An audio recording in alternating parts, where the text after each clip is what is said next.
Ici Satou. Parfois, on entend l'histoire d'une connaissance qui se trouve dans un endroit inattendu. Cela nous fait généralement réaliser à quel point le monde est petit, mais cela peut aussi nous faire estimer cette personne plus juste maintenant que nous connaissons ce côté inattendu. Ou pire, bien sûr. On y va? Après avoir réglé nos comptes, nous avons décidé d'aller au manoir du Lierre, l'endroit où vivait l'elfe Trazayuya, comme nouvelle demeure potentielle. Alors, où est ce manoir du Lierre exactement? A demandé Arisa une fois dans la calèche. Il n'était pas apparu lorsque j'avais cherché sur la carte plus tôt, mais il y avait une grande zone de la ville considérée comme une partie distincte, donc j'ai supposé qu'il s'y trouvait. Il se trouvait au sud-est de la ville, près de l'endroit où vivaient les nobles. Tu vois cette forêt là-bas? Je pense que c'est là. Oh, ça? Je pensais que c'était un parc naturel ou quelque chose comme ça. Et même, plein d'esprit. Effectivement, lorsque j'ai activé ma vision spirituelle, j'ai constaté qu'il y avait beaucoup plus d'esprits dans la forêt que partout ailleurs dans les environs. Il y avait une zone particulière où les esprits semblaient se rassembler le plus, alors je l'ai marqué sur la carte comme destination provisoire. Notre chariot a roulé un moment vers la forêt. Après avoir franchi une arche dans un muret de pierre qui formait une barrière autour de la forêt, nous sommes entrés dans une nouvelle carte. En utilisant « Rechercher sur toute la carte », j'ai immédiatement repéré le manoir du Lierre. Il n'y avait qu'une seule maison dans toute la forêt, donc c'était forcément celle-là. On dirait vraiment un parc naturel. Il y a beaucoup de petits oiseaux et d'animaux, je vous signale. Paisible. Au-delà de l'arche s'étendait une vaste étendue de nature. Des gens bien habillés flânaient le long des petits sentiers serpentant entre les arbres, et des enfants pêchaient des petits poissons et des crevettes sur les rives des réservoirs et des cours d'eau. Le manoir du Lierre semblait être plus en amont de ce réservoir aux eaux claires. D'après ma carte, c'était à la source de l'eau. Quittant le sentier battu, nous avons pris la calèche sur une route étroite cachée par des herbes folles. Après avoir avancé un moment, la calèche a soudainement changé de direction. Qu'est-ce qui ne va pas, Lulu? Je suis désolée, j'ai soudain eu l'impression que je devais changer de direction. Mon journal indiquait que j'avais résisté à un sort de retour à la source. C'était probablement une mesure de sécurité pour tenir les gens à distance. Mia semblait parfaitement bien. Peut-être que le sort ne fonctionnait pas sur les elfes. Tous les autres étaient affectés comme Lulu. On dirait qu'il y a un sort ici, alors Mia et moi allons devant pour l'instant. Vous autres, attendez un peu ici, s'il vous plaît. Sur ces mots, Mia et moi avons commencé à marcher vers le manoir du Lierre. J'ai pris la petite main de Mia dans la mienne, ne voulant pas qu'elle se perde à cause du sort de téléportation forêt errante. Rendez-vous. Mia m'a regardé avec joie, rougissant légèrement. Je n'arrivais pas à lui dire que c'était juste pour qu'elle ne se perde pas, alors je lui ai simplement souri et savouré notre promenade dans la forêt paisible. Au bout d'environ 5 minutes, un manoir apparut au cœur de la forêt. Fidèle à son nom, la façade était à moitié recouverte de lierre. Le manoir du Lierre? Oui, c'est probablement ça. Il ressemblait à la maison de Trazayuya dans la forêt de Bolénan. Sa superficie était à peu près la moitié de celle des maisons des quartiers nobles, mais le terrain était à peu près le même. Juste à l'extérieur de la haie se trouvait un fossé d'environ 2 mètres de large, rempli d'une eau bleue claire. Il y avait d'autres haies de l'autre côté, donc cela devait faire partie du manoir du Lierre. Cette zone était un peu plus élevée que le reste de Labyrinth City. L'eau qui coulait dans le fossé se déversait dans un mince cours d'eau, relié au réservoir qui alimentait Labyrinth City en eau. Là, Mia désigna une arche d'arbre et un portail en bois blanc à hauteur de taille. Cependant, il y avait un autre fossé de l'autre côté de la porte, et aucun pont ne permettait de le traverser. En vérifiant ma perception magique, j'ai découvert qu'il y avait même un sort de barrière de magie spatiale dans le fossé bas.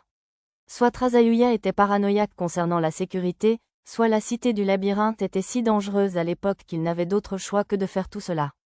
Note. Mia sortit un joli petit bloc-notes de son sac d'effets. Plus petit que ouvrez, aux portes. Je suis Missanaria de la forêt de Bolénan. Saluez-nous rapidement, ô gardienne. Plus grand que, Mia lut le mot de passe à voix haute en elfique. Elle avait une élocution plutôt forte pour quelqu'un qui ne parlait pas d'habitude. Lorsqu'elle eut terminé, le visage d'une petite fille apparut à travers le portail, de l'autre côté du fossé. Dès que nos regards se croisèrent, elle se dissimula à nouveau. Plus petit que c'est un petit humain. Comment a-t-il franchi la barrière de retour? Plus grand que, j'ai entendu un murmure plutôt grossier grâce à ma compétence oui aiguë. La fille, aux cheveux noirs foncés coiffée en courte queue de cheval, était la maîtresse de maison. D'autres esprits de sa race nous avaient aidés dans la forêt de Bolénan, je n'ai donc même pas eu besoin de consulter mon art pour comprendre. Plus petit que saluez-nous vite, ô gardien. Plus grand que, tandis que Mia répétait la dernière partie du mot de passe, je la relevais pour que la brune puisse la voir. Bien sûr, je baissais aussi sa capuche pour que ses oreilles d'elfe soient visibles. Plus petit qu'un elfe, plus grand que, après une exclamation surprise de la fillette, un pont s'étendit entre les deux portes. C'était un pont transparent qui ressemblait presque à du verre. Mia me tendit de nouveau la main, et je la pris tandis que nous traversions le pont ensemble. Dame Missanaria, je suis le Lilil, gardienne du manoir du Lierre, petite fille de Gilil. Le Lilil semblait déjà connaître Mia. Juste Mia, plus petit que je ne pourrais jamais être assez impoli pour appeler un elfe honoré par un surnom, plus grand que, le Lilil parlait elfique, tandis que Mia parlait en courtes phrases Shigan comme à son habitude, mais le Lilil fit la transition vers Shigan. Mais vous pouvez m'appeler le Lil, madame. Le Lil. Le Lilil était de niveau 20 et possédait des compétences liées au sonar, des compétences spécifiques à sa race basées sur la furtivité, etc. Elle ferait sans doute une excellente éclaireuse. Bien qu'elle paraisse assez jeune pour être à la maternelle, elle avait en réalité une 60aine d'années. Il valait donc mieux que je fasse attention à la façon dont je lui parlais. Si je révélais son âge réel, j'avais le sentiment qu'elle serait en colère. Au fait, Dame Missanaria, qui est donc ce petit humain? Il est tout à fait inacceptable qu'un simple humain tienne la main d'un elfe. Dois-je lui donner une leçon de bonne manière? Waouh, on venait de se rencontrer et elle avait déjà un problème avec moi. Les habitants de la forêt de Bolénan ne faisaient pas de discrimination envers les humains, mais cette Lelilil semblait les considérer comme des êtres inférieurs. Avait-elle fini par détester les humains après avoir vécu parmi eux? Pour une raison que j'ignorais, je ne pouvais pas lui en vouloir. Impoli. Mia n'appréciait pas l'attitude impolie de Lelilil envers moi. Satou, ma fiancée. Quoi? Tu plaisantes, c'est sûr. Lelilil s'agita, complètement choqué par la déclaration de Mia. Monsieur, les parents ont accepté. Quoi? Ça, c'est pas possible. Apparemment, c'était trop dur à supporter. Lelilil s'effondra au sol. Bon, alors, je ne pouvais pas la laisser comme ça. Soulevant la petite Lelilil, je la déposai sur un drap à l'ombre d'un arbre. Entre l'eau claire et la verdure environnante, une brise occasionnelle était très fraîche et rafraîchissante. Au milieu de la cité labyrinthe, un peu poussiéreuse et sale, ce parc semblait appartenir à un autre monde. Ah, je viens de faire un terrible cauchemar. Un cauchemar? Oui, qu'une elfe honorée était envoûtée par un petit humain. C'était une remarque assez impolie après l'avoir si gentiment portée à l'ombre. Le Lilil se redressa en titubant, puis haleta et regarda Mia. Puis, m'apercevant tardivement, elle se tourna vers moi d'un mouvement lent et saccadé. Je vous épargne les détails du chaos qui s'ensuivit, mais disons simplement que les petites filles pouvaient être terriblement difficiles à gérer. Maintenant, Dame Missanaria, Satou, venez par ici. Ayant finalement accepté à contre-cœur mon existence, le Lilil nous conduisit au manoir. Je lui fis lever le sort de retour au foyer d'Arisa et des autres, puis je les contactai par téléphone pour qu'ils nous rejoignent ici. Ils ne devraient pas tarder à arriver. Le Lilil pouvait contrôler le pont, la magie de sécurité, etc. grâce à la médaille de procuration qu'elle portait. La médaille que Mia avait reçue de Gilil était aussi appelée « médaille de gardien », elle avait donc probablement une autorité supérieure à celle de le Lilil. Ai-je donc raison de dire que vous êtes la nouvelle maîtresse du manoir du Lierre, Dame Missanaria? Non, Mia secoua la tête et me désigna du doigt. Satou, quoi, ce que, Satou, tu allais dire, petit, non? Enfin, je suppose que ce n'est pas faux, puisque tu es vraiment une vieille dame. Gilil m'a dit qu'on pourrait utiliser ce manoir si on restait à Labyrinth City. Il nous a aussi donné cette médaille. Ce n'était pas à moi qu'il avait dit ça, mais inutile de compliquer les choses. TCH, ce vieux sénile. Je veux dire, mon grand-père? J'y crois pas. Allons, le Lilil. Tu allais clairement dire, vieux sénile. C'est vrai, peut-être qu'il est simplement en train de perdre là. C'est-à-dire, en mauvaise santé? Satou a sauvé la forêt de Bolénan. Ami d'Aaz. C'était une déclaration assez longue pour Mia. Même si j'aurais préféré qu'elle nous appelle « amour potentiel » ou quelque chose de plus optimiste. Aaz, tu ne parles quand même pas de Dame Ayelise, la haute elfe? Le Lilil sursauta, sous le choc. Si c'était un manga, ses yeux lui sortiraient probablement des yeux. Absurde. Une haute elfe se montrant devant un simple humain? Et ils sont amis? Mais les hauts elfes sont des êtres célestes, des demi-dieux. Je ne pus m'empêcher de sourire légèrement. Des titres aussi théâtraux comme « être céleste » et « demi-dieu » ne correspondaient pas vraiment à l'idiote de Mademoiselle Aaz. Sauf peut-être la déesse Aaz que j'avais rencontrée dans le grenier à souvenirs de l'Arbre-Monde. Vraiment? Oui, j'ai l'immense honneur de la connaître intimement. Elle m'a appris la vision spirituelle et a même eu la gentillesse de m'emmener à la plateforme d'observation de l'Arbre-Monde. Les yeux de le Lilil s'écarquillèrent. Je suis tellement désolée. Puis elle se jeta par terre pour s'excuser de son impolitesse. De plus, elle commença à m'appeler Monsieur Satou, disant « Je ne peux même pas appeler un humain par son nom s'il est l'ami d'un no-elfe. » D'ailleurs, lorsque le reste de notre groupe arriva et que je lui annonçai qu'ils étaient aussi amis de mademoiselle Haaz, le Lilil s'évanouit de nouveau. Tiens bon, le Lilil. Dame Missanaria et compagnie, veuillez passer par ici. Le Lilil nous guida dans le manoir. L'intérieur était l'image même d'une maison ordinaire du royaume de Shiga. Dans un coin du hall d'entrée se trouvait un couloir étroit, facile à manquer, qui menait à un miroir unique dégageant une puissante énergie magique. Le Lilil brandit sa médaille, et une lumière ondula à la surface du miroir. Oh, on dirait le genre de miroir qui mènerait à un monde parallèle. Oh, attendez, c'est un monde parallèle. Suivez-moi, s'il vous plaît. Sans plus attendre, le Lilil sauta dans le miroir. En regardant ma carte, je vis qu'elle se trouvait maintenant à une dizaine de mètres sous terre. On dirait une sorte de portail de téléportation, informai-je mes compagnons surpris, puis je sautai à mon tour dans le miroir. Après une sensation qui ressemblait davantage à la déformation de la téléportation par magie spatiale qu'à la téléportation par un cercle de fées elfiques, j'arrivais dans une autre zone.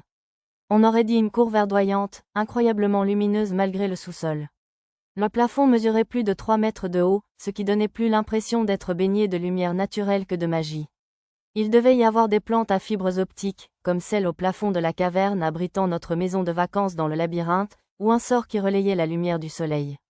En regardant autour de moi dans la cour, le reste de mon groupe apparut également à travers le miroir. C'est la zone principale du manoir du Lierre. Le bâtiment au-dessus n'est qu'une simple construction, réservée aux invités.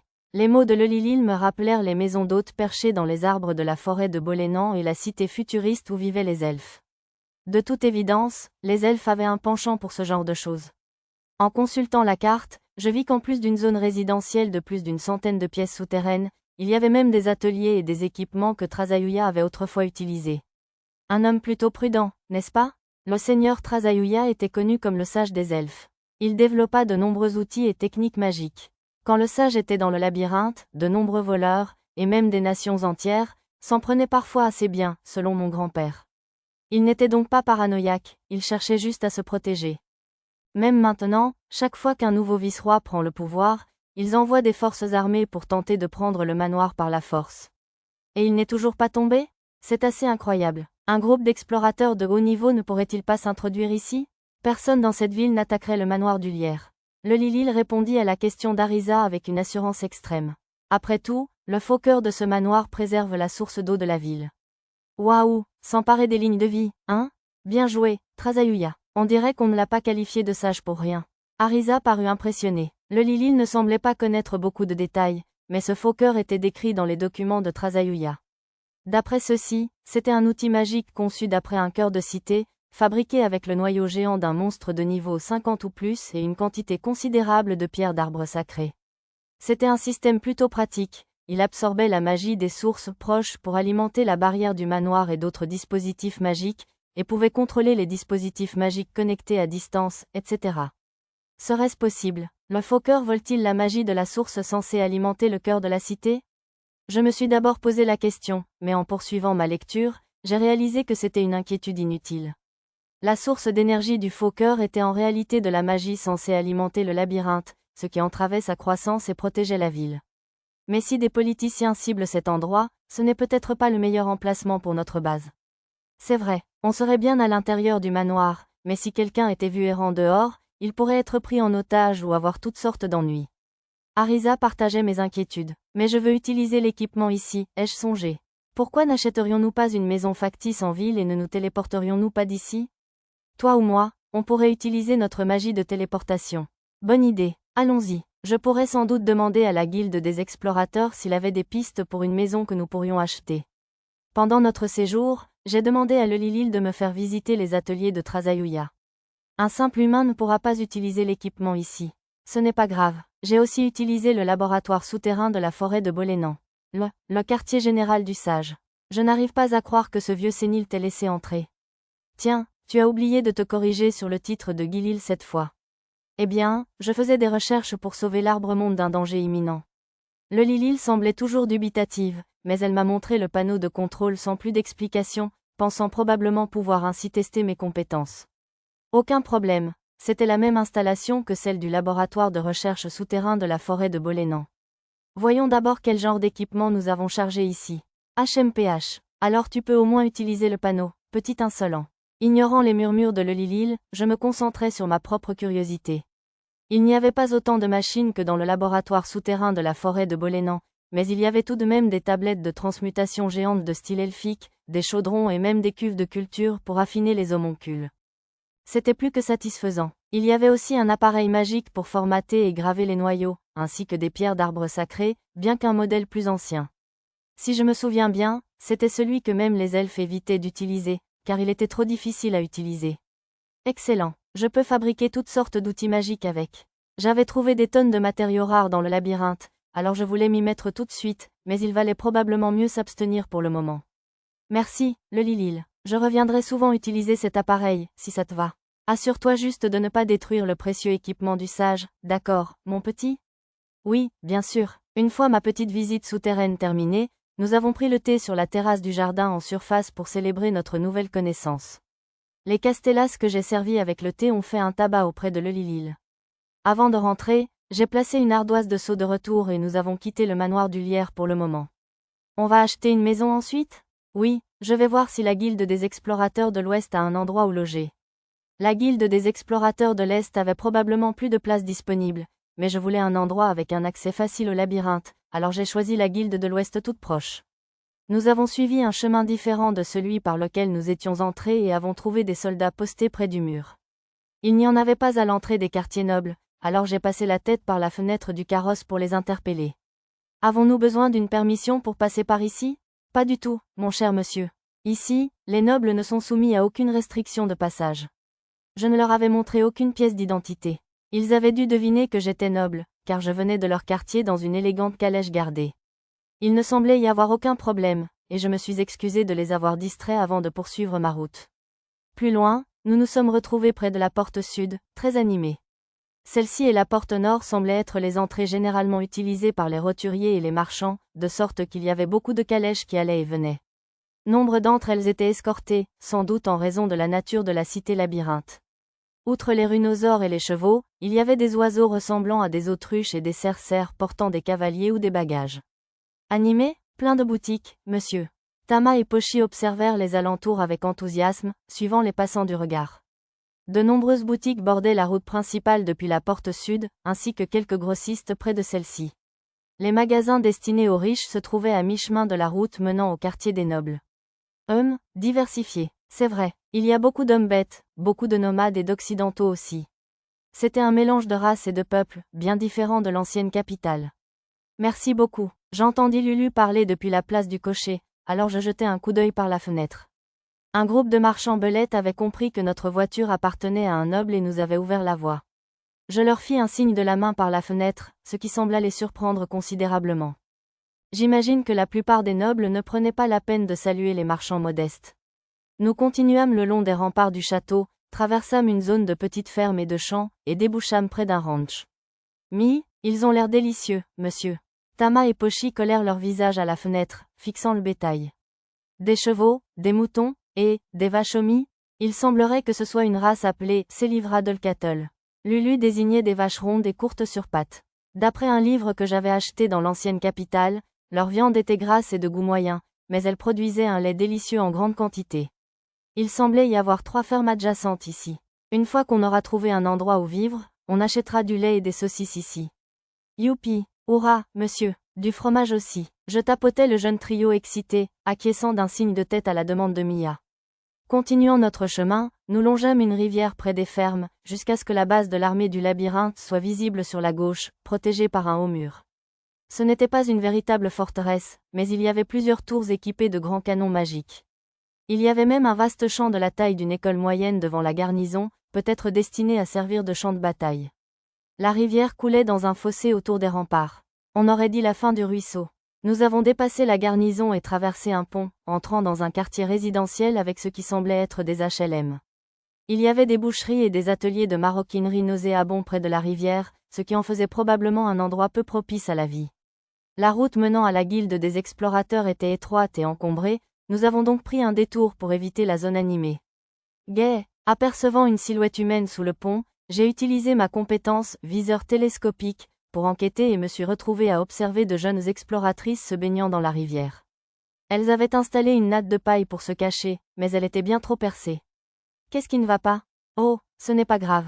Cela peut paraître indiscret, mais une fois le pont traversé, j'ai demandé à Arisa et Nana de donner au groupe une grande couverture imperméable pour bien se cacher. Surveillez le chariot pendant notre absence, s'il vous plaît.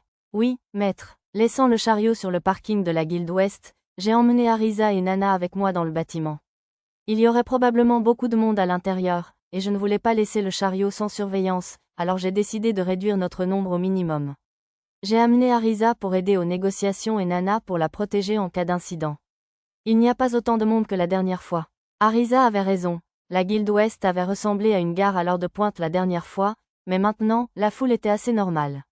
N'est-ce pas? De l'autre côté de la foule, j'ai aperçu le vice-roi par intérim Sokel, que nous avions rencontré au siège du gouvernement, qui se pavanait avec sa garde. Il y avait une jolie employée de bureau à côté de lui, avec le même air hautain. Il se faufilait dans le couloir bondé comme s'il était chez lui, semant le trouble parmi les explorateurs qui l'entouraient. Inutile de semer la zizanie aujourd'hui. Je ne voulais pas qu'il nous cause d'ennui, alors je me suis discrètement fondu dans la foule. Maître, j'ai trouvé des avis de recherche, je vous informe. On dirait qu'ils ont des primes et tout. Près de l'entrée se trouvait un panneau recouvert de papier indiquant les portraits, les noms et les primes de divers criminels. Des pillards, 100 pièces d'or, mortes ou vives, c'est une sacrée somme. Arisa désignait un pillard appelé le roi Pillard Ludaman, portant un masque qui lui couvrait la moitié droite du visage. Le nom me disait quelque chose, mais je l'imaginais sans doute. Il y avait une grande variété d'affiches, j'en ai vu une pour une jolie femme nommée Dérin la princesse de la dague, et une autre pour un homme grand et corpulent appelé Goumou la balle humaine. On les attrapera, tout simplement, si on les voit. Je pouvais facilement les distinguer en cherchant « pillard » sur ma carte, mais j'avais noté les noms des criminels recherchés dans la section mémo de mon onglet réseau, au cas où. J'aimerais qu'ils accrochent de grands panneaux au plafond pour indiquer où se trouvent les choses. Le déploiement des ressources ici pourrait être réévalué, je suis d'accord. De nombreux petits panneaux étaient fixés sur les piliers pour indiquer les différents emplacements, mais si vous n'étiez pas assez grand, il serait impossible à voir au milieu de la foule. La Guilde Ouest était conçue de manière similaire à la Guilde, mais il n'y avait pas d'espace au sol pour négocier, et une cour verdoyante était visible plus loin à l'intérieur. Contrairement au hall chaotique, on n'y voyait presque personne. Dotée d'une élégante terrasse ouverte, elle semblait être un espace réservé aux nobles et aux explorateurs de haut niveau. Ce n'est pas la princesse Messia qui discute avec ses beaux gosses sur la terrasse? On dirait. Son chevalier gardien strict ne semblait pas être avec elle aujourd'hui. Ne voulant pas gêner sa romance potentielle, j'ai continué le long du chemin qui longeait la terrasse sans l'interrompre. Monsieur Satou, et Arisa aussi. Cependant, la princesse Messia nous aperçut et sautilla sur place en nous saluant joyeusement. Elle omettait cependant le nom de Nana. Elle n'avait pas vraiment pu échanger, Nana étant sur un rhinosaure à ce moment-là. Comment se passe ta vie d'exploratrice? Ça doit être passionnant, non? Oui, vraiment. Entre tous ces nouveaux aliments et notre base secrète dans le labyrinthe, on pouvait dire que la vie d'exploratrice nous convenait plutôt bien.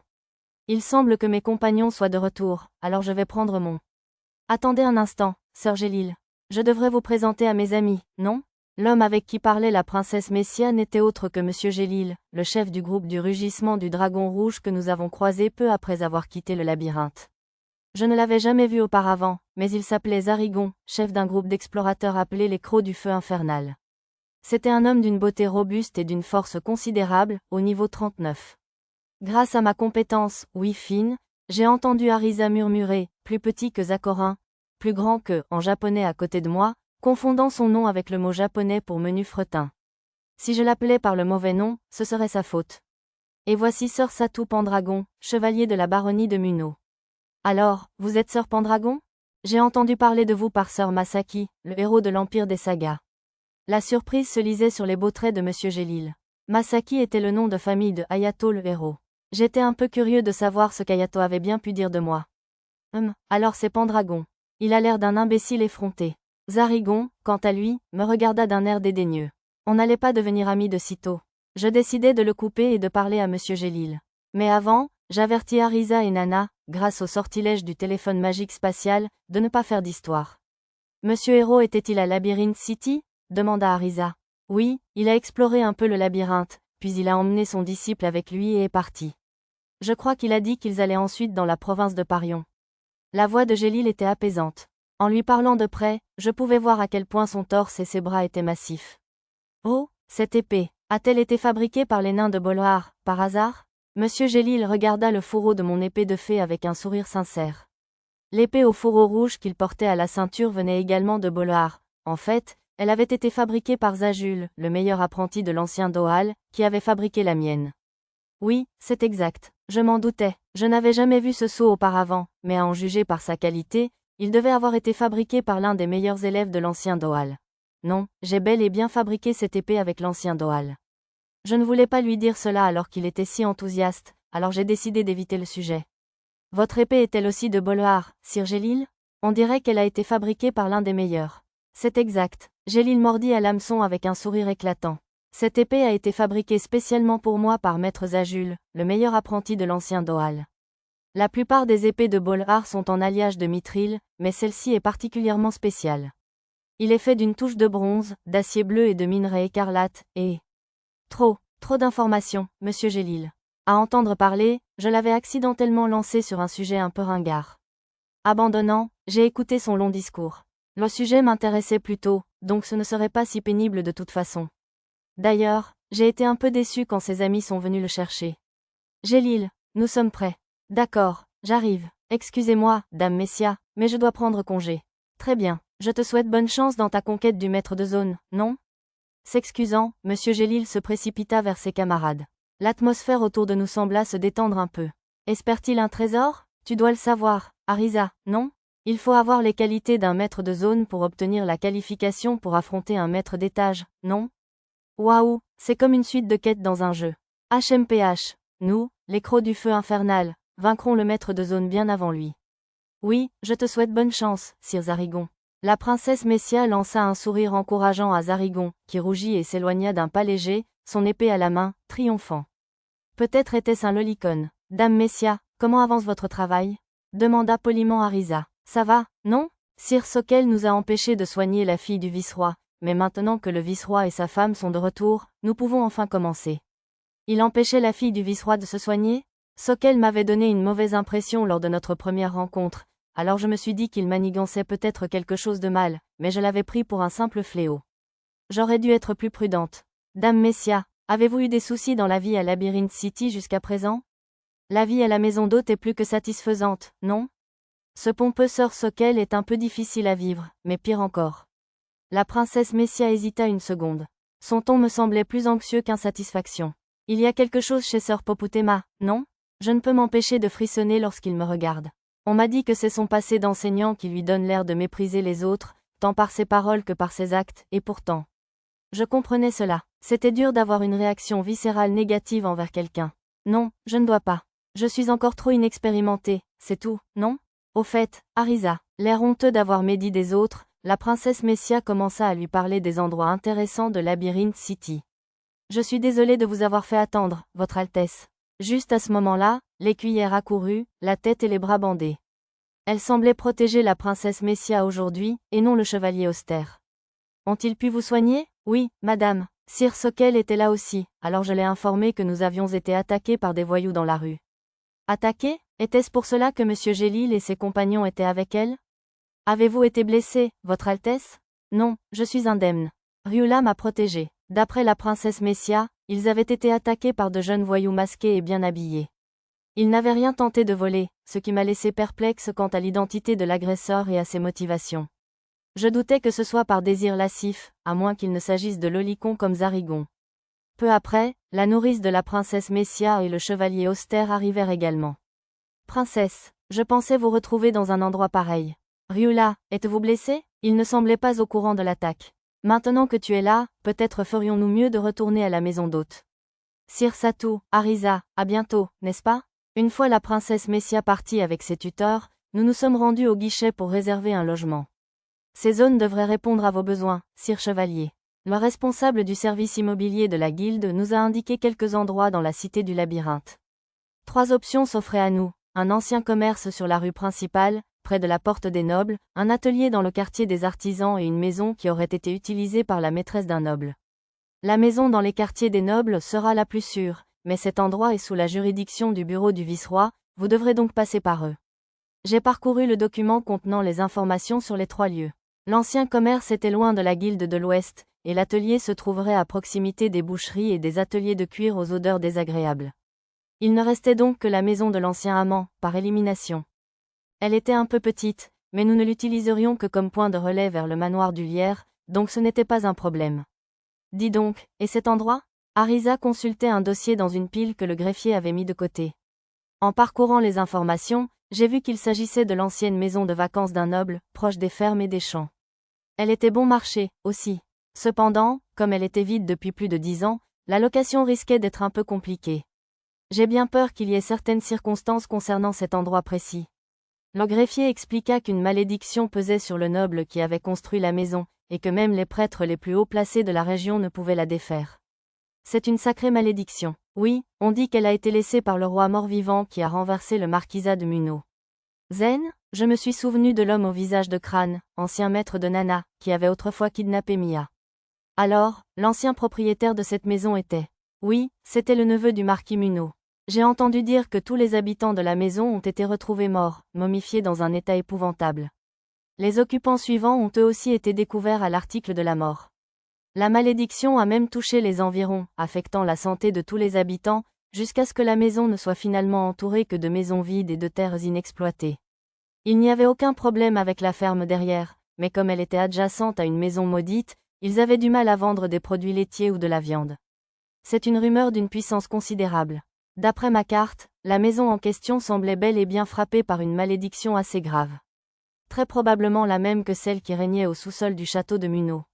D'accord, je l'accepte, vous ne pouvez pas être sérieux. Si, en tant que vassal du baron Munno, je ne peux pas rester les bras croisés et laisser une maison liée à la famille Munno tomber sous le charme. Le commis a tenté de m'en dissuader, mais un de ses agents est arrivé et lui a crié de conclure le contrat. Sœur Pendragon, souhaitez-vous également acheter le terrain vague et les maisons environnantes? Voilà le prix total pour tous. Ça vous dirait d'y réfléchir? Laissez-moi réfléchir. Le gérant semblait vouloir se débarrasser de tous ces emplacements problématiques, alors Arisa et moi avons négocié avec lui jusqu'à obtenir un prix inférieur au moins cher des 3 premiers emplacements qu'on nous avait montrés. Il devait vraiment vouloir se débarrasser de cet endroit. Très bien, on a un marché. J'ai sorti l'argent de mon sac de garage et j'ai reçu les actes et les clés des maisons en échange. Grâce à la compétence « contrat » du commis, nous avons pu finaliser les démarches d'enregistrement sur le champ. J'ai serré la main du gérant, l'air satisfait, et j'ai laissé la guilde derrière nous. Quant à la taxe foncière, elle dépendait de l'emplacement et de la superficie du terrain. Dans ce cas, nous en serions exonérés les 3 premières années, et à partir de la 4e, le prix resterait considérablement bas. Le prix augmenterait probablement avec le temps, mais c'était toujours bien moins cher que n'importe quelle demeure des quartiers nobles, donc il n'y avait pas lieu de s'inquiéter. Êtes-vous sûr que ça ne vous dérange pas d'avoir une maison maudite? Bien sûr. J'ai brisé la malédiction au sous-sol du château de Munno. Ça devrait aller. À ces mots, l'inquiétude d'Arisa s'est enfin transformée en sourire. Nous avons repris la calèche par la route que nous avions empruntée et nous sommes dirigés droit vers notre nouvelle maison. Tiens, c'est complètement envahi par la végétation. Le manoir était envahi de mauvaises herbes, au grand désespoir d'Arisa. On a ça? On est équipé pour désherber, monsieur. C'est ma nouvelle faux à mauvaises herbes, je vous le signale. Pochi et Tama sortirent des faucilles à désherber de leur sac et prirent la pause. Même Nana sortit une faucille à long manche. J'ouvris le grand cadenas du portail avec la clé qu'on m'avait donnée. On dirait qu'il est un peu rouillé. Il faudrait que je le lubrifie plus tard. Lulu, on bloque la route. Pourriez-vous amener la calèche sur le terrain, s'il vous plaît? Oui, maître. Tandis que Lulu conduisait la calèche vers le domaine, j'observais l'état du manoir. Il y avait suffisamment de miasmes dans le jardin pour être nocif, alors j'allumai ma lampe spirituelle à plein régime pour les évacuer. La principale source de miasmes se trouvait dans l'aile principale de la maison. Il y avait pas moins de 5 enfants dans la grange.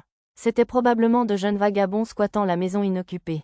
Comme leur niveau était bas, je décidai de faire inspecter la grange par l'équipe de désherbage. Nana, prends Tama et Pochi et va inspecter la grange, s'il te plaît. Oui, maître. Roger, monsieur. Le trio se fraya un chemin à travers les mauvaises herbes pour rejoindre la grange. Lisa et Mia, pourriez-vous regarder le puits, s'il vous plaît? Compris, monsieur. Lisa avait une faux à long manche, identique à celle de Nana, alors elles coupèrent toutes les deux les mauvaises herbes au fur et à mesure. Allons, j'ai balayé du regard le vaste terrain. Il était plus grand que je ne l'avais imaginé d'après les chiffres figurant sur les papiers. Il y avait un jardin aussi grand que la demeure d'un noble. Ce serait un peu pénible de tout désherber seul. Arisa et Lulu, pourriez-vous engager de l'aide? De l'aide, monsieur? Vous voulez sous-traiter le désherbage et le ménage, je parie. Lulu ne semblait pas comprendre, mais Arisa a tout de suite compris ce que je voulais dire.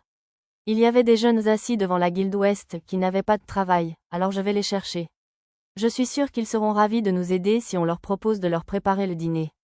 Je me serais senti mal de les laisser faire du travail manuel pour rien d'autre que de la nourriture. J'ai décidé de leur verser également le salaire journalier standard. Combien en pensez-vous qu'il nous en faille? Voyons voir. Je veux finir le désherbage avant la fin de la journée, donc peut-être une dizaine. Un peu plus ou moins, ça ira. D'accord. J'embaucherai tous les enfants qui peuvent venir. Super, merci. Avec tout cet espace supplémentaire, même 2 ou 3 fois plus ne poserait pas de problème. Après avoir dit au revoir aux sœurs, je suis allé seul dans l'aile principale du manoir. Des miasmes se sont échappés dès que j'ai ouvert la porte, mais j'ai tout purifié avec ma vision spirituelle. Là-bas, marmonnant pour moi-même, j'ai utilisé Skyrunning pour m'enfoncer plus profondément sans toucher le sol poussiéreux. On dirait que ça sort du sous-sol. À l'intérieur de ce qui semblait être le bureau de l'ancien maître se trouvait une porte condamnée au hasard. Je l'ai forcée et suis descendu. Il y avait tellement de miasmes là-dessous que même ma lumière spirituelle n'a pas pu les purifier complètement, alors j'ai utilisé une pierre sacrée du stockage pour y parvenir. Arrivé en bas, une ombre sombre et transparente a émergé du sol. Intrus, je suis l'ombre du roi mort-vivant Zen. Celle-ci était encore plus floue que celle du sous-sol du château de Muno. Mon écran de rat l'appelait une âme maudite. Ce devait donc être le cœur de la malédiction. Changeant mon titre en héros, je sortis une épée sacrée artisanale de la réserve. J'aurais aimé utiliser Gyalarhorn, l'épée sacrée que j'avais reçue de Zen et qui m'avait servi à envoyer son ombre et lui dans l'au-delà, mais je l'avais déjà rendue au royaume de Shiga. Zen nourrissait une profonde rancune envers Shiga, c'est pourquoi j'avais opté pour une de mes propres épées plutôt que d'utiliser l'épée sacrée de Shigan, Clédiam Solui. Zen est déjà décédé, tout comme ton collègue du château de Muno. Il est temps que ton rôle prenne fin aussi. Sur ces mots, je brandis mon épée vers l'âme maudite, probablement oubliée même par son créateur.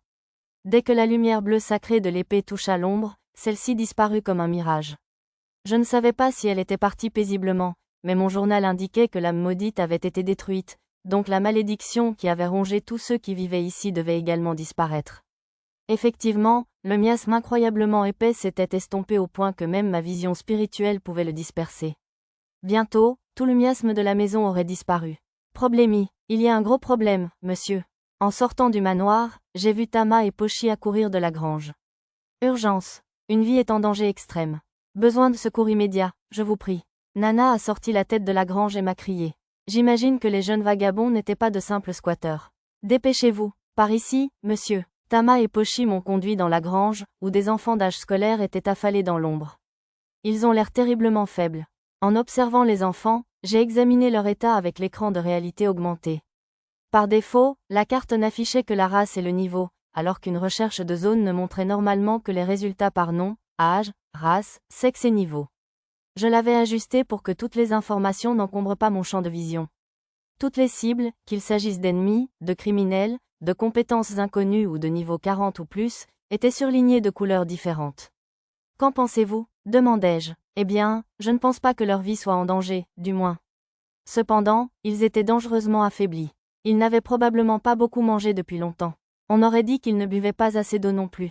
Leur conscience était si confuse qu'un seul d'entre eux a réagi à notre arrivée, et même lui ne semblait pas bouger. J'ai sorti quelques-unes des potions de compléments alimentaires si appréciées des elfes travailleurs et je les ai diluées un peu avant de les administrer aux enfants. Vu leur petite taille et leur fragilité, je pensais que la concentration normale pouvait être dangereuse pour leur santé. Ça a l'air douloureux, monsieur. Tama et Pochi les fixaient avec inquiétude. Ils étaient dans un état critique. Beaucoup d'entre eux souffraient de fractures, de blessures qui commençaient à gangréneur et de lacérations purulentes. De toute évidence, la malédiction de Zen et le miasme n'étaient pas les seules causes de leur faiblesse. Je vais les soigner, ne vous inquiétez pas. J'ai utilisé la magie de récupération pour commencer à soigner les blessures des enfants, dont certains avaient des os mal cicatrisés, provoquant des contusions. Les potions et la magie de récupération ne pouvaient guérir de blessures aussi anciennes. Pourtant, à ce rythme, ils auraient du mal à marcher. Gardant à l'esprit le flux magique de la compétence auto-guérison, j'ai tenté de soigner leur corps. NNNGH. Ça semblait faire un peu mal, mais au moins, ça s'était bien passé. Plus grand que compétence acquise, soin magique, plus grand que titre acquis. Guérisseur spirituel, j'ai acquis une nouvelle compétence qui semblait utile, alors je l'ai activée et j'ai défini mon nouveau titre tout en continuant à soigner les blessures des enfants. La compétence maximale s'est avérée très efficace. En manipulant soigneusement ma magie, j'ai pu restaurer leurs os. Ils devraient aller mieux maintenant. Mais ils n'ont pas repris conscience, je vous le signale. C'est juste parce qu'ils sont fatigués par la guérison. Laissons-les se reposer un peu, puis donnons-leur de l'eau et une autre potion de complément nutritionnel. Demain matin, nous pourrons leur donner un porridge de riz clair. Incroyable, maître. Vous êtes vraiment le meilleur, je vous loue. Hurrah, merci, monsieur. J'ai laissé Nana s'occuper des enfants. Je ne voulais pas les laisser allongés par terre, alors j'ai sorti un drap moelleux doublé de feutre du stockage que nous utilisions pour le camping et je l'ai placé sous eux. Juste à ce moment-là, Lisa et Mia sont arrivées en courant. Maître, nous avons entendu Tama et Pochi crier. Tout va bien, Satou? Tout va bien maintenant. Des enfants qui s'étaient réfugiés ici ont été affaiblis par la malédiction. Après leur avoir donné une brève explication, je m'enquis de l'état du puits. Le puits nécessitait quelques réparations. Et même, la poulie est délabrée. Tout en parlant, je les ai raccompagnés au puits, accompagnés de Tama et Pochi. Les débris de la poulie gisaient par terre, et un seau avec une corde reposait près du couvercle qui empêchait les déchets de pénétrer dans le puits. Le seau semblait un peu humide, les enfants l'avaient probablement utilisé. J'ai utilisé la main magique pour mettre les déchets du puits dans le stockage avec l'eau, les étrier dans un dossier déchets et répéter l'opération jusqu'à ce que le puits soit rempli d'eau propre. Ça devrait faire l'affaire pour l'instant, je pense. On peut engager un professionnel pour le reste. Sur ce, j'ai déverrouillé la porte arrière de la cuisine. Ça va être difficile à nettoyer. La poussière était encore plus présente que dans l'aile principale. Il était clair que personne n'était venu ici depuis 10 ans. Explorer. Tu veux que j'y aille en premier? Je m'en charge. Mia entra dans la cuisine avec enthousiasme, Tama et Pochi à ses côtés. Mais ça ne dura pas longtemps. Satou, des araignées? Tellement collantes, monsieur. Mia revint en courant, les larmes aux yeux et des toiles d'araignée dans les cheveux. Pochi était dans le même état, les oreilles plaquées sur la tête. Tama n'avait pas été attrapée, mais je devais quand même les calmer toutes les trois avant de tenter une nouvelle enquête. Avec moi en tête, bien sûr. J'utilisais main magique pour toucher les toiles d'araignée et les montagnes de poussière et les rangeais dans le dossier déchets du stockage. Le poêle a l'air encore utilisable. C'est du charbon, ce truc noir? Le poêle était rempli de tas noirs de ce qui semblait être du charbon, ainsi que de cendres. Il serait sans doute préférable de remplacer le reste du matériel par des outils magiques. Beaucoup de chaumières? Le bâtiment principal comptait 3 étages, plus un grenier et un sous-sol.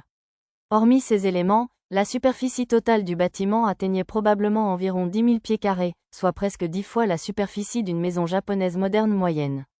Il y avait aussi beaucoup de chaises et de bureaux, monsieur. Il y avait une tonne de déchets, surtout au grenier et au sous-sol, comme des chaises et des tables cassées. J'ai de nouveau utilisé ma main magique pour les ranger, ce qui fut simple et efficace. Il y a pas mal de meubles utilisables ici. Du solide. Après avoir exploré les pièces, nous avons constaté qu'à part un endroit où le sol était pourri, il n'y avait pas grand-chose à faire, à part nettoyer la poussière et les toiles d'araignée. Il y avait aussi beaucoup de meubles d'apparence chère encore intacts, donc nous n'avons probablement dû remplacer que des choses dans la cuisine et les chambres principales. Sous-sol? Ça sent le fromage et la viande séchée, monsieur. La cave reliée au couloir semblait servir d'abri d'urgence et de réserve de nourriture. Il y avait des emplacements pour les tonneaux et même des étagères à vin. Le sous-sol où j'avais purifié l'âme maudite ne semblait pas relié à celui-ci. J'ai décidé de l'utiliser pour poser l'ardoise de scellement du sort de retour. Peut-être pourrais-je y aménager un laboratoire de recherche, juste pour la frime? On dirait que la cave est reliée au couloir principal et à la cuisine. Il y avait 2 volets d'escalier, dont la seconde menait à la cuisine. Je crois que c'est ça. Il ne semble pas y avoir de salle de bain. Oui, quel dommage. Lisa adorait les bains, elle semblait donc déçue. Pour son bien et le mien, j'ai décidé de sacrifier une des pièces du rez-de-chaussée pour y ajouter une salle de bain. Il faudra en construire une nouvelle, alors. Oui, maître. Lisa se redressa aussitôt avec un grand sourire. Il n'y avait probablement pas de salle de bain, car l'eau était une ressource précieuse, mais pour un Japonais, une maison n'était pas vraiment complète sans un endroit pour se laver. Comme pour la maison de vacances labyrinthe, je pourrais probablement demander à Arisa de sculpter un grand tronc d'arbre avec la magie de l'espace pour en faire une grande baignoire en bois. Il semblait que le sort de magie de l'espace, créer une baignoire, que j'avais créée serait à nouveau utile. Et, oh, monsieur, Tama et Pochi avaient commencé à désherber le jardin, et Lisa surveillait Nana et les enfants. Satou, qu'est-ce qu'il y a, Mia? Mia tira sur ma manche par derrière.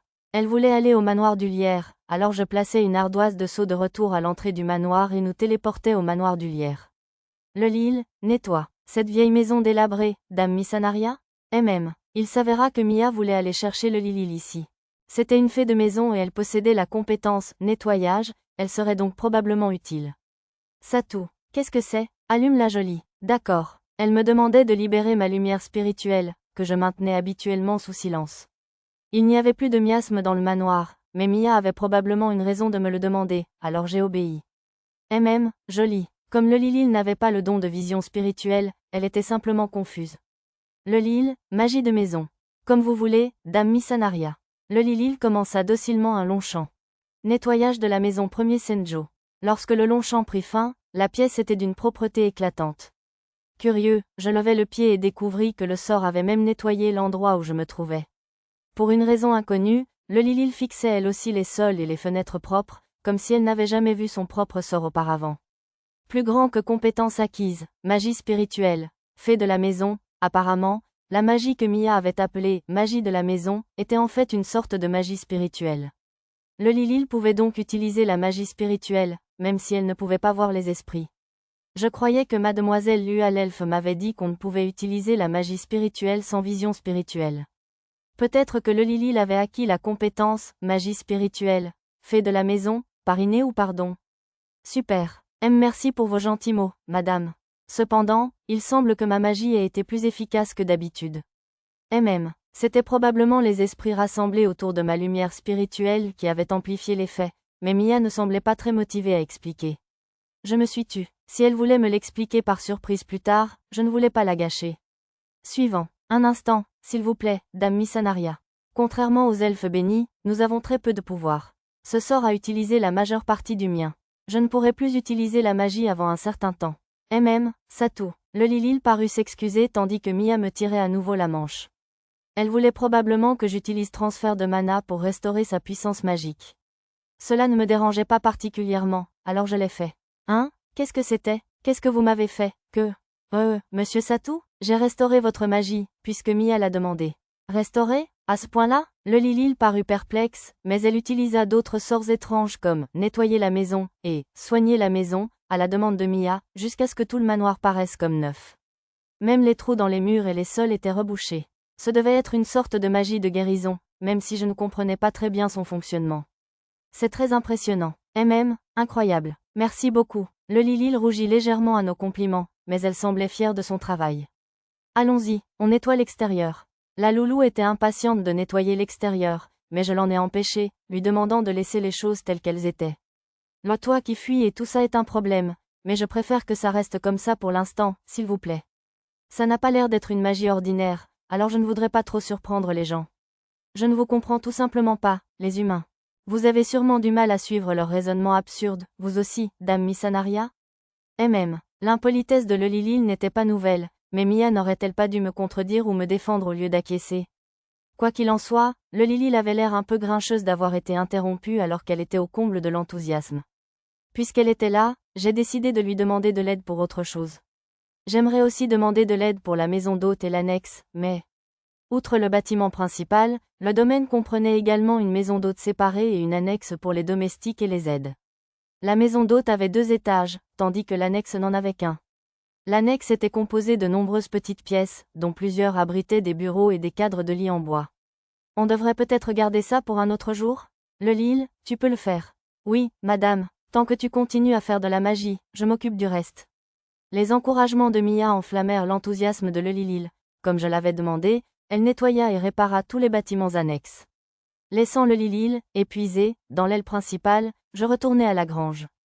Dès que les filles bêtes me virent, elles me suivirent. On dirait que les enfants ont un peu récupéré. Leur peau avait repris des couleurs, alors j'utilisais la magie quotidienne pour les nettoyer. On va les changer et les emmener dans l'aile principale, alors? Oui, maître. Permettez-moi de vous aider. Nana et Lisa changèrent les vêtements des enfants, tandis que Tama et Pochi les transportaient sur une civière. J'installais des lits simples dans l'une des chambres désormais propres, permettant aux enfants de s'y reposer. Alors que nous installions le dernier enfant dans un lit, j'aperçus Arisa et ses compagnons sur mon radar. Bon, on y est. Lulu menait son cheval et Arisa montait le sien. Elles avaient amené une vingtaine d'enfants. Environ la moitié étaient humains, le reste était composé d'hommes bêtes variés, comme des hommes souliers et des hommes lapins. Bon retour, c'est plus que ce à quoi je m'attendais. Oui, on a reçu un flot de candidatures, alors j'ai décidé de tous les embaucher. Arisa haussa les épaules, puis haussa les sourcils. Tama et Pochi, vous avez vraiment tout donné. Ces enfants n'étaient-ils pas censés désherber cette zone? On a travaillé dur, monsieur. Je ne pouvais pas en vouloir à Arisa d'être surprise. Ils avaient déjà désherbé plus de la moitié du vaste terrain. Cependant, il restait encore de la végétation dense dans le jardin, ainsi que quelques petits espaces à entretenir, ce qui ne laissait pas de répit. Petits enfants, prenez ces gants et ces paniers et ramassez les mauvaises herbes déjà coupées. Grands enfants, prenez des gants et des faucilles et coupez les mauvaises herbes autour du manoir. Des gants. Waouh, ils sont magnifiques. Les enfants récupérèrent leurs gants des mains de Lulu, les enfilèrent et se les montrèrent avec enthousiasme. Mais, mademoiselle Arisa, si on porte ces gants pour arracher les mauvaises herbes, ils vont se salir. L'aînée semblait inquiète à l'idée de salir ses gants. Ce n'est pas grave. Si vous arrachez les mauvaises herbes sans gants, vous risquez de vous blesser aux mains. Mais, si vous vous blessez aux mains, vous ne pourrez pas travailler aussi bien demain, n'est-ce pas? D'accord. L'explication d'Arisa sembla la rassurer un peu, mais elle semblait toujours inquiète de savoir si c'était vraiment acceptable de salir les gants. Bon, au travail. Si vous avez fini avant le coucher du soleil, le maître vous préparera à tous un délicieux repas. À manger, allons-y. Ouais. Applaudissant le discours de motivation d'Arisa, les enfants se mirent au travail. Une fois satisfaite de leur travail, Arisa prit une grande inspiration et s'approcha de moi. Ah bon, si ce n'est pas le Lilil, dit-elle en remarquant la fée de la maison qui se reposait derrière moi. Si cette petite dame est là, ça veut dire que la maison est déjà propre, par hasard. Mademoiselle Arisa, je crois que je vous ai demandé au goûter d'arrêter de m'appeler petite dame. Ah oui, désolé. Ignorant les protestations de le Lilil, Arisa entra. Waouh, super boulot, le Lilil. Les brownies sont vraiment excellents. On te doit vraiment une fière chandelle. Arisa fit un grand signe de tête à le Lilil. Le Lilil bomba le torse. Elle semblait être du genre à se laisser monter par les compliments. Ah oui, je ferais mieux de parler à Arisa et Lulu des enfants que nous avons recueillis pendant leur absence. Lulu, pourrais-tu entrer dans le manoir, s'il te plaît? Appelai-je Lulu, qui s'occupait des chevaux dehors. Tout de suite, maître. Lulu entra en courant. Mon Dieu, le sol est d'une propreté éclatante. Face à la surprise de Lulu, le Lilil bomba à nouveau le torse avec fierté. Oh, bonjour, mademoiselle Lilélel. Excusez-moi, petite pétasse. Je vous ai dit que je m'appelais le Lilil. Oh là là, mais je crois t'avoir aussi dit que je m'appelais Lulu, pas petite tarte. Tu as déjà oublié? Ces deux-là ne semblaient pas très bien s'entendre. Le Lilil était comme ça avec presque tout le monde sauf Mia, mais il était rare de voir la douce Lulu se battre avec qui que ce soit. D'après Arisa, l'hostilité de Lulu était due à l'impolitesse de le Lilil envers moi. J'étais un peu inquiet, mais Arisa m'avait rassuré avec optimisme, elle finirait probablement par s'entendre bien assez tôt.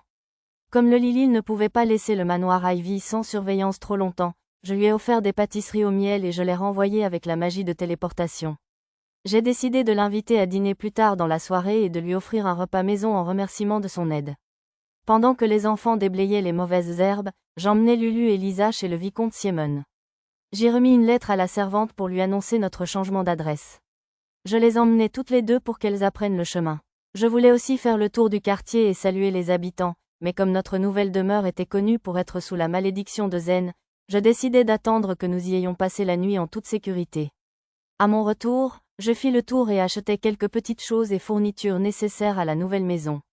En chemin, je rencontrai un marchand que la guilde du commerce m'avait présenté et je le fis livrer des lettres à Zena à Seriou, à mademoiselle Karina à la baronnie de Munot, et à d'autres amis de l'ancienne capitale et d'ailleurs.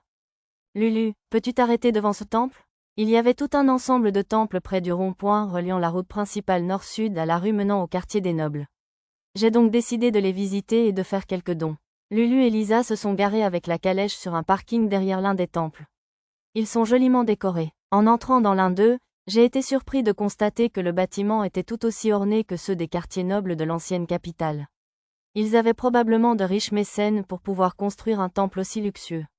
Que la paix soit avec vous, jeune homme. Qu'est-ce qui vous amène ici aujourd'hui? Un prêtre de haut rang, vêtu d'une robe élégante, s'est approché de moi en se frottant les mains comme un marchand véreux. Oh, quelle épée splendide vous avez! Alors, vous êtes peut-être un explorateur, mon jeune ami?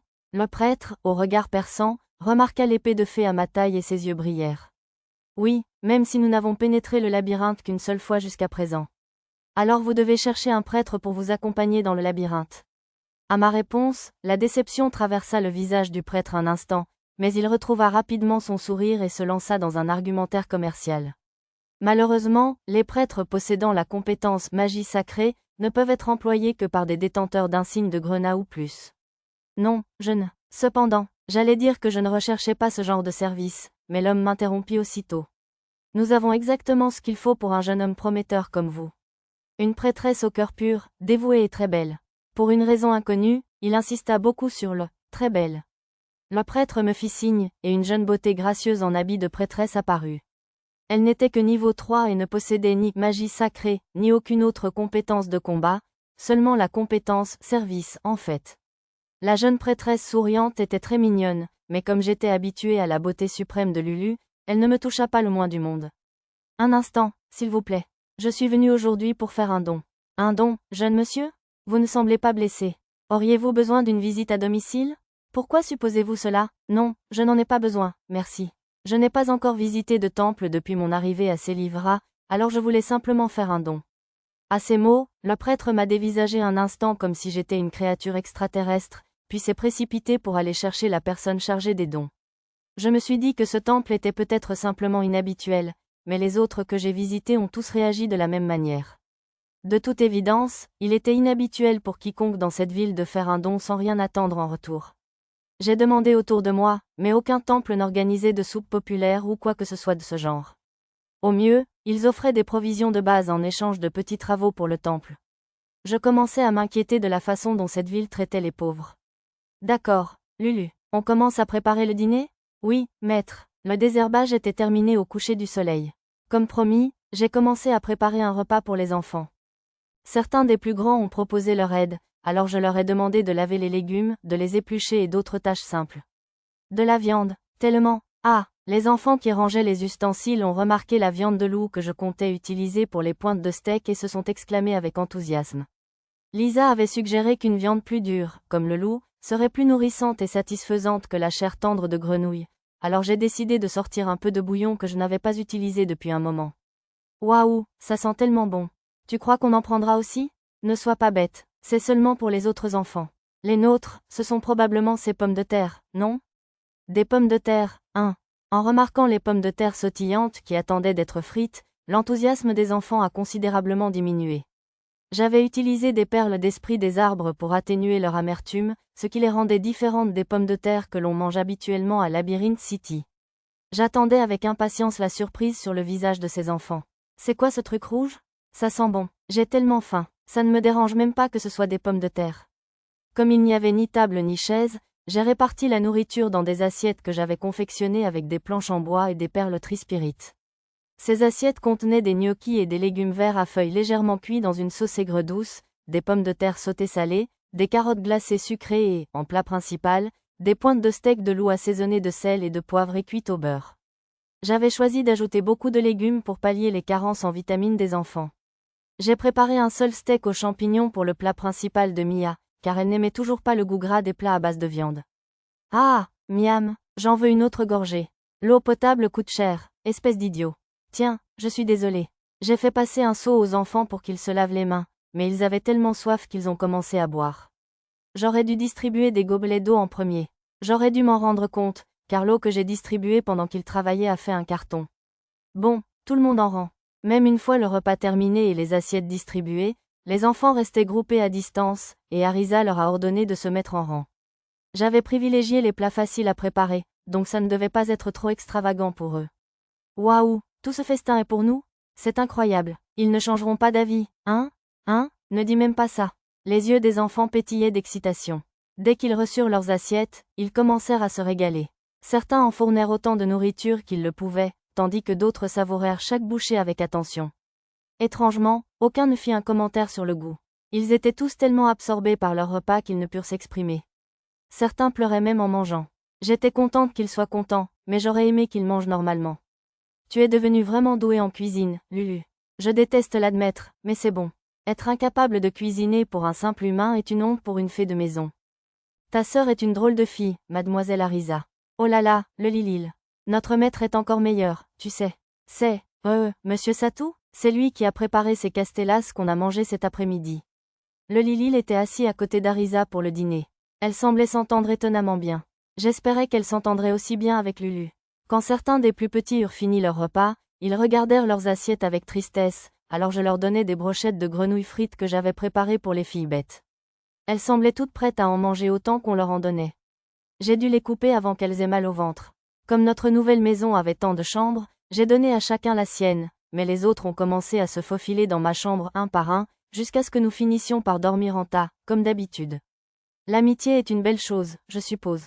Nous avons donc passé notre première nuit dans notre nouvelle maison, entourés de la chaleur de l'autre.